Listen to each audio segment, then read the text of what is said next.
ଦଣ୍ଡାହାଣ୍ଡି ଦ୍ୱାରା ଦଣ୍ଡାହାଣ୍ଡି ସରୁଗୁଡ଼ା ଠାରେ ଧାନ ମଣ୍ଡିର ଶୁଭ ଅବସରରେ ସମ୍ମାନୀୟ चेयरमैन महोदय, वाइस चेयरमैन महोदय, स्थानीय सरपंच, स्थानीय समिति मेंबर, उपस्थित समस्त चाषी बृंद एवं समस्त कर्मचारी बृंद, समस्त डायरेक्टर बृंद, उपस्थित थिवा समस्त मीडिया बंधु समस्त को आज ये शुभ अवसर में मोर हार्दिक अभिनंदन एवं चाषी जमी सुविधा पाइब सी व्यवस्था करले चाषी उपकृत हे। मुख्यमंत्री बोनस देले 800 टका आमर धार्य मूल्य हूँ 2300 टका आउ मुख्यमंत्री देले 800 टका सर्वमोट हो 3100 टका क्विंटल पिछा हेबो। सरुगुड़ा ठारे आयोजित आमर सबार मुख्य अतिथि रंगपुर जिलार नंदाहांडी ब्लॉक रो शुभारंभ होची।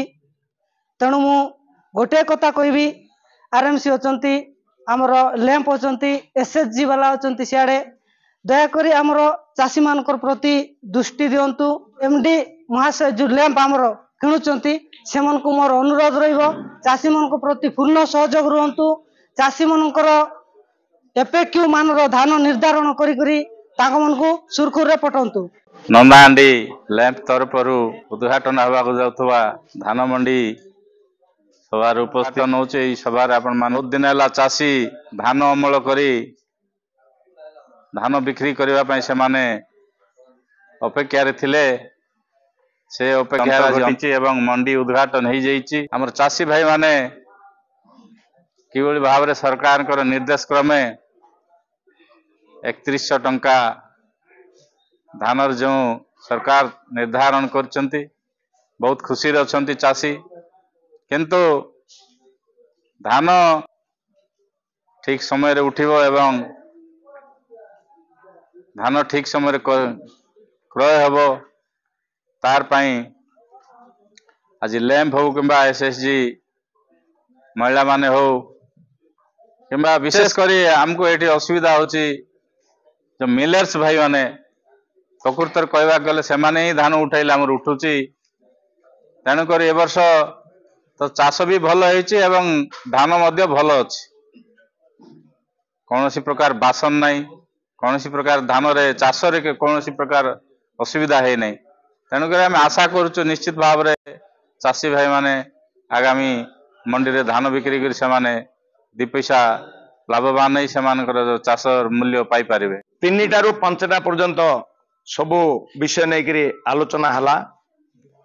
2 रे मंडी उद्घाटन करबा पे जिला प्रशासन निर्देश आसथिला सरकार जिला प्रशासन भी से प्रस्ताव देले मुझे जिलापाल कही जदि 2 रे मंडी उद्घाटन करेंगे टोकेन आसी ना मेसेज आसी ना मंडी उठा कले चाषी धान ने मंडी रे पड़िकी रही हैरान हम।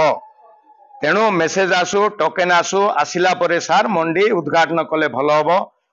चाषी कथा को लेकर जिला प्रशासन सरकार लेवल रे पहुंचला तार 4 दिन पर 28, 29, 30, 1 रो टोकेन मेसेज आसला किंतु मिल वाला एग्रीमेंट न करिवारो मंडीटा टिके लेट होइछि।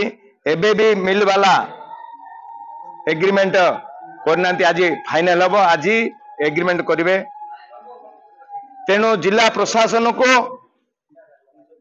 लैंप डायरेक्टर सभापति को एवं आरएमसी को जोगाण विभाग को समस्त को चाषी तरफ अनुरोध एवं जहाँ आज डिस्कसन होइछि जहाँ किसी डिमांड करटा भी आम नुआ तहसीलदार को कहू कहीकि पुणी मु भी से गति कहीकि रास्ता को नापी चेष्टा करी। उद्घाटन मंडी उपस्थित समस्त चाषी बृंद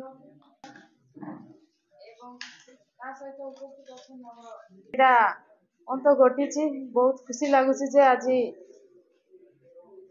शुभ उद्घाटन होम नंदाहांडी ब्लॉक रे।